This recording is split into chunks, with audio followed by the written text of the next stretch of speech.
अलिफ लैला। नाय के छठे भाई कबक की कहानी जिसके होंठ खरगोश की तरह के थे। इसी तरह की नई नई कहानियाँ सुनने के लिए हमारे चैनल को सब्सक्राइब करें। नाय ने कहा कि अब मेरे आखिरी भाई शाह कबक का वृतांत रह गया है, इसे भी सुन लीजिए, फिर मैं आपसे विदा लूं। इस भाई का नाम शाह कबक था और उसके होंठ खरगोश की तरह ऊपर को चढ़े हुए थे और वह चलता भी खरगोश की तरह कूद कूद कर था। पिता के मरने पर उसे अपने हिस्से के रुपए मिले और उसने उनसे व्यापार किया जिससे उसे काफी मुनाफा हुआ, किंतु कुछ दिनों बाद दुर्भाग्य से उसे ऐसा घाटा हुआ कि दाने दाने को मोहताज हो गया। मतलब ये कि उसके पास बहुत ही कम धन रह गया। अब उसने ये धंधा शुरू किया कि अमीरों के घर जाता और द्वारपालों से साठ गांठ करता और उन्हें घूस देता। वे उसे अंदर जाने देते जहां वह गृहस्वामी के पांव पकड़कर उससे भीख मांगता। द्वारपाल भी कहते कि बेचारा वास्तव में अत्यंत दुखी है, इसे जरूर कुछ दे दीजिए। एक दिन घूमते घूमते वह एक विशाल भवन के सामने गया जहां बहुत से नौकर चाकर दौड़ भाग कर रहे थे। उसने एक सेवक से पूछा कि यह किसका मकान है। उसने कहा, मालूम होता है तू परदेसी है, तभी इस महल के स्वामी का नाम पूछ रहा है। हमारा स्वामी तो सूर्य की भांति प्रसिद्ध है। उसका नाम जाफर बरमकी है जो खलीफा का विश्वासपात्र मंत्री है। मेरे भाई ने उन सेवकों से पूछा कि क्या मुझे यहाँ कुछ भिक्षा मिल सकती है। उन्होंने कहा कि हमारा स्वामी अति दयालु है, वह किसी याचक को नहीं रोकता, तुम बेखटक अंदर चले जाओ और हमारे मालिक से भीख मांगो, वो तुम्हें निहाल कर देगा। मेरा भाई अंदर गया तो वहां का ऐश्वर्य देखकर उसकी आंखें फट गईं। महल बहुत बड़ा था और अत्यंत मूल्यवान वस्तुओं से सजा हुआ था। उसमें शानदार संगमरमर का फर्श था और हर जगह रंगीन रेशमी पर्दे लटक रहे थे। कई दालानों और वाटिकाओं से होता हुआ मेरा भाई एक दालान में पहुंचा जहां बहुत से नौकर चाकर थे और एक वृद्ध पुरुष एक सोने के काम वाली गद्दी पर बैठा था। मेरा भाई समझ गया कि यही बरमकी है। उसने प्रणाम किया तो बरमकी बोला, क्या चाहते हो। मेरे भाई ने उसे झुककर सलाम किया और कहा, सरकार मैं निर्धन मनुष्य हूं और आप जैसे ऐश्वर्यवान व्यक्ति से कुछ मांगने आया हूं। बरमकी इस बात से खुश हुआ और उसकी दीनहीन दशा देखकर बोला कि आश्चर्य है कि हमारे बगदाद शहर में भी कोई ऐसा निर्धन व्यक्ति है। मेरा भाई यह समझा कि यह मुझे बहुत कुछ देगा और उसने बरमकी को बहुत आशीर्वाद दिया। बरमकी ने उससे कहा कि मैं तुम्हें ऐसा दान दूंगा जिसे तुम जीवन भर याद रखोगे। फिर मेरा भाई बोला कि मैं सौगंधपूर्वक कहता हूं कि मैंने अभी तक कुछ नहीं खाया है। बरमकी बोला, ये तो बड़े दुख की बात है कि तुम अत्यंत भूखे भी हो। मैं तुम्हारे लिए अभी भोजन मंगवाता हूँ। ये कहकर बरमकी ने जोर से आवाज दी, छोकरे हाथ धोने के लिए पानी ला। न कोई छोकरा आया न पानी, किंतु बरमकी अपने हाथ ऐसे मलमल कर धोने लगा जैसे कि उन पर कोई पानी डाल रहा हो। उसने मेरे भाई से कहा कि तुम भी आगे आओ और हाथ धो। मेरे भाई ने सोचा कि बरमकी परिहास प्रिय है, वह भी आगे बढ़कर झूठ मूठ हाथ धोने लगा। फिर बरमकी बोला कि अभी भोजन भी आ रहा है। कुछ क्षणों के बाद वह अपने मुंह तक हाथ ले गया और ऐसे मुंह चलाने लगा जैसे ग्रास को चबा रहा है। उसने मेरे भाई से कहा कि तुम भी खाओ, संकोच क्यों कर रहे हो, इस घर को अपना ही समझो। मेरा भाई जो वास्तव में भूखा था इस झूठ मूठ की दावत से कुढ़कर रह गया और कुछ न बोला। बरमकी ने कहा, क्या बात है, क्या तुम्हें ये शीरमाल और यह कबाब अच्छे नहीं लगते, तुम खा क्यों नहीं रहे हो। मेरे भाई ने कुछ और उपाय न देखकर बरमकी की भांति ही झूठ मूठ खाना शुरू कर दिया। कुछ देर बाद बरमकी ने पुकार कर कहा, सच कहो तुमने ऐसा स्वादिष्ट चकोर और बटेर का मांस कभी खाया है। फिर इसी प्रकार उसने झूठ मूठ बतख का मांस खाया और खिलाया। फिर बरमकी बोला कि देखो यह मुर्गे का कैसा स्वादिष्ट मांस है, एक टांग और एक बाजू तुम भी लो। फिर कहा, देखो ये बकरी के बच्चे का भुना मांस है, उसे भी उसने झूठ मूठ खाया और खिलाया। इसी प्रकार कई प्रकार के कल्पित व्यंजन उसने मंगाए और झूठ मूठ खाए और खिलाए। फिर एक व्यंजन का एक ग्रास लेकर मेरे भाई के मुंह की ओर ले गया और कहा कि इसे मेरे हाथ से खाओ। शाह कबक ने उस झूठे ग्रास को चबाया और कहा, वास्तव में इसका स्वाद अद्वितीय है। बरमकी बोला कि मैं पहले ही कहता था कि तुम इसे पसंद करोगे, अच्छा अब एक और चीज खाकर देखो। ये कहकर वह फिर एक हवाई ग्रास शाह कबक के मुंह की ओर ले गया। शाह कबक ने यूं ही मुंह चलाकर कहा, वाह, इसके स्वाद का क्या कहना, ये भी पिछले व्यंजन से कम नहीं है। इसमें से अंबर, लौंग, जायफल और जावित्री सब की सुगंध आ रही थी और कोई सुगंध किसी दूसरी सुगंध को दबा नहीं रही है। बरमकी बोला कि जी भरकर इसे खाओ। फिर बरमकी ने छोकरे को जो कहीं उपस्थित नहीं था आवाज दी कि खाने के बर्तन उठा ले और फल ला। फिर मेरे भाई से कहा कि यह बादाम आज ही तोड़े गए हैं।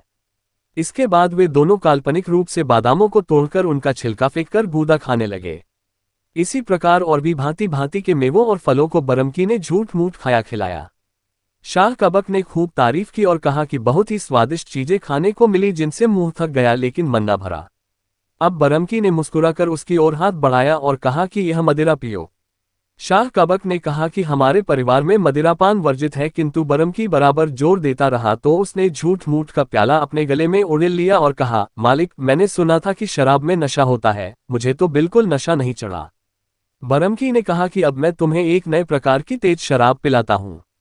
ये कहकर उसने एक काल्पनिक प्याला मेरे भाई की ओर बढ़ाया। उसने उसे झूठ मूठ पी लिया और मद्यप की तरह चेष्टाएं करने लगा। कुछ देर में उसने बरमकी को एक घूंसा मारा, फिर एक और घूंसा मारा। तीसरी बार बरमकी ने उसका हाथ पकड़ लिया और कहा कि तू पागल हो गया है क्या? मेरे भाई ने ऐसा हाव भाव दिखाया जैसे नशे से चौंका हो। फिर वह हाथ जोड़कर बोला, सरकार, मुझसे बड़ा अपराध हुआ। आपने मुझे इतने सुस्वादु व्यंजन खिलाए और मैंने आपके साथ ऐसी धृष्टता की, किंतु आपने मुझे तेज शराब भी पिला दी। मैंने आपसे पहले ही निवेदन किया था कि मेरे परिवार में मद्यपान नहीं होता है और मुझे इसकी आदत नहीं है। इसी के नशे में मुझसे भूल हुई, मुझे क्षमा करें। बरमकी यह सुनकर क्रुद्ध होने के बजाय हंस पड़ा और बोला, मुझे बहुत दिनों से तेरे जैसे मनुष्य की ही तलाश थी। मैं तेरा अपराध इस शर्त पर क्षमा कर सकता हूं कि तू यहीं हमेशा मेरे साथ रह। अभी तक हम लोगों ने झूठ मूठ का भोजन किया है, अब सचमुच का करेंगे।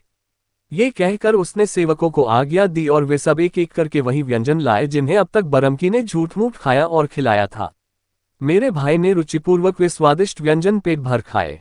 फिर बर्तन उठाए गए और उत्तम मदिरा के पात्र लाए गए।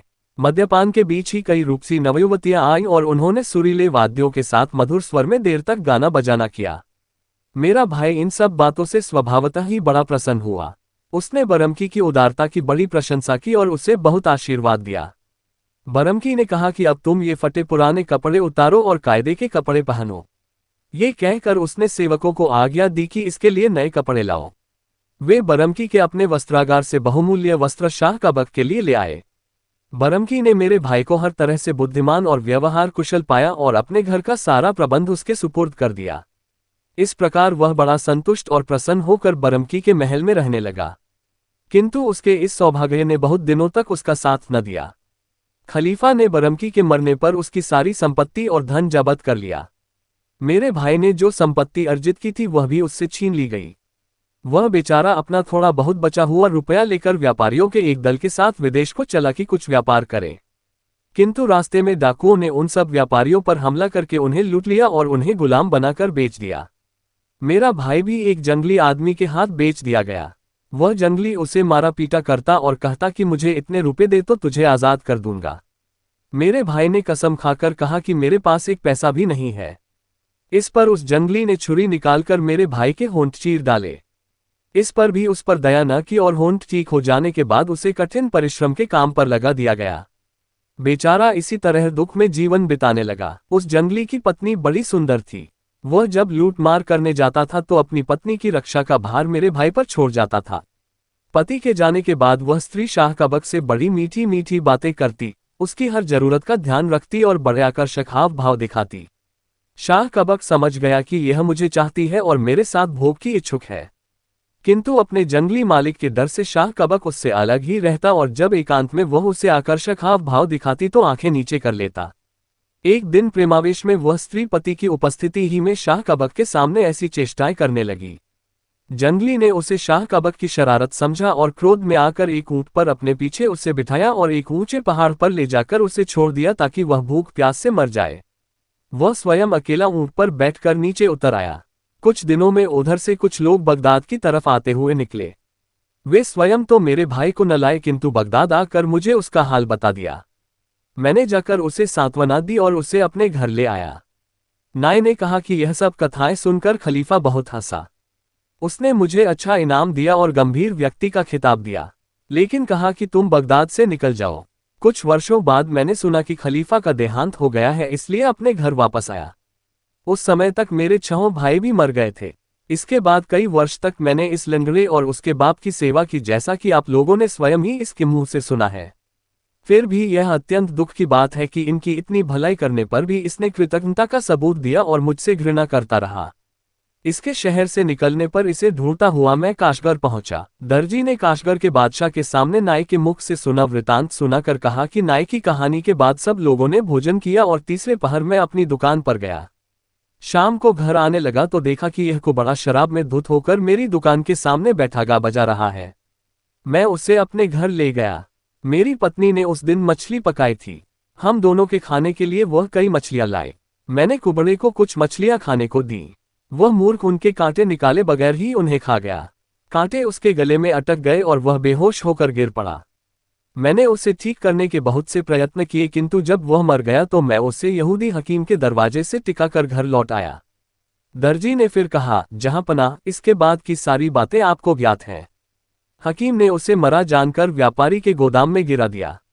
व्यापारी ने उसे चोर समझकर उसको थप्पड़ लगाए और समझा कि यह उसी मार से मर गया है, अतएव इसे बाजार में एक दुकान के सहारे खड़ा कर दिया। मैंने सारी बातें सच सच आपको बता दी। अब आपको अधिकार है चाहे मुझे मृत्युदंड दे या क्षमादान करे।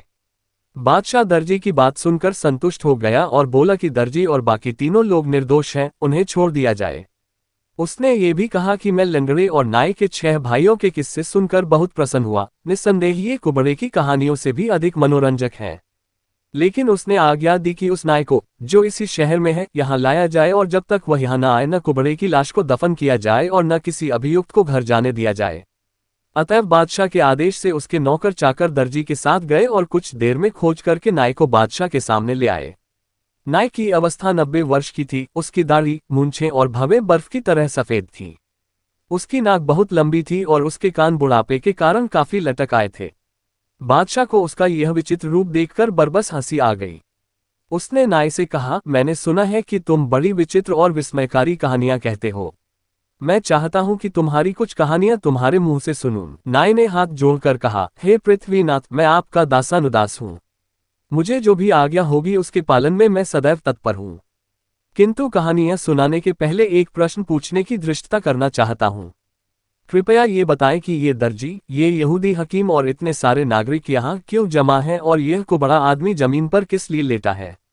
बादशाह ने कहा, तुझे इन बातों से क्या लेना देना? नाई ने कहा, मैं सिर्फ ये साबित करना चाहता हूं कि मैं बकवासी नहीं हूं।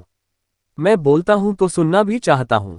बादशाह उसकी यह बात सुनकर हंस पड़ा और उसने पूरी घटना बताई कि किस तरह कुबड़े की हत्या के अपराध पर 4 आदमी फांसी चढ़ाए जाने वाले थे।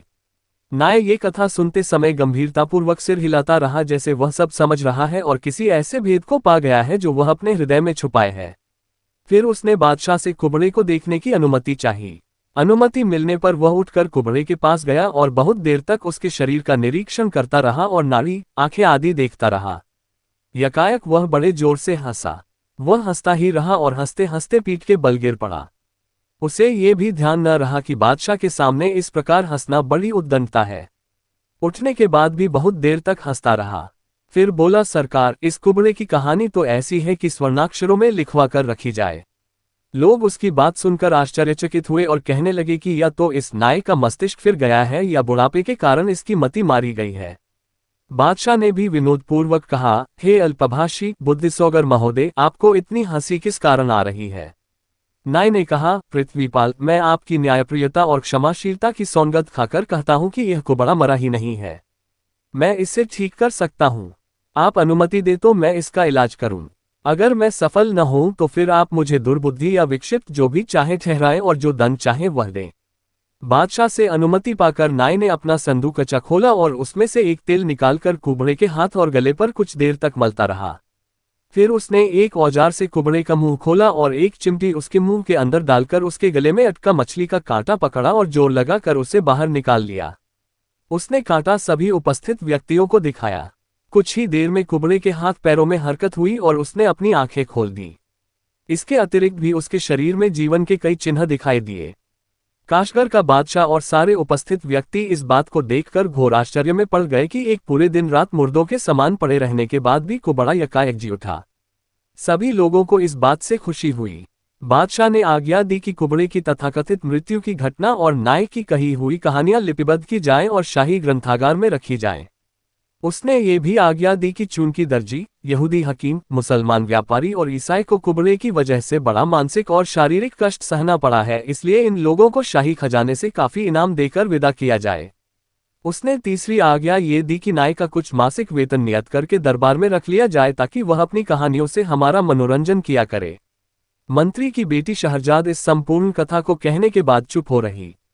दुनियाजाद ने कहा, दीदी, ये तो बहुत अच्छी कहानी थी। मैंने तो समझा था कि बेचारा कुबड़ा मर ही गया होगा। वास्तव में नाई बहुत ही कुशल और बुद्धिमान था कि उसने उसे जीवनदान दे दिया। हिंदुस्तान के बादशाह शहरयार ने कहा, मैं भी इस कहानी को सुनकर, विशेषतः लंगड़े और नाई के वृतांतों को सुनकर अत्यंत प्रसन्न हूँ। शहरजाद ने कहा, यदि बादशाह सलामत मुझे आज प्राणदान दे तो मैं बका के पुत्र अबुल हसन और खलीफा हारून रशीद की प्रेयसी शमसुन्निहार की कहानी सुनाऊंगी। ये कहानी कुबड़े की कहानी से भी अधिक मनोरंजक है। चुनांचे उस कहानी के सुनने की इच्छा के कारण बादशाह ने उस दिन भी शहरजाद का वध न करवाया। वह दिन भर दरबार में बैठकर अपने राज्य प्रबंध में लगा रहा और रात को आकर शहरजाद के साथ सो गया। दूसरी सुबह होने के एक पहर पहले दुनियाजाद ने शहरजाद को जगाकर कहा कि अब वह कहानी सुनाओ जिसे सुनाने को कहा था। शहरयार भी जाग गया और कहानी सुनने को उत्सुक हो गया। शहरजाद ने कहना शुरू किया,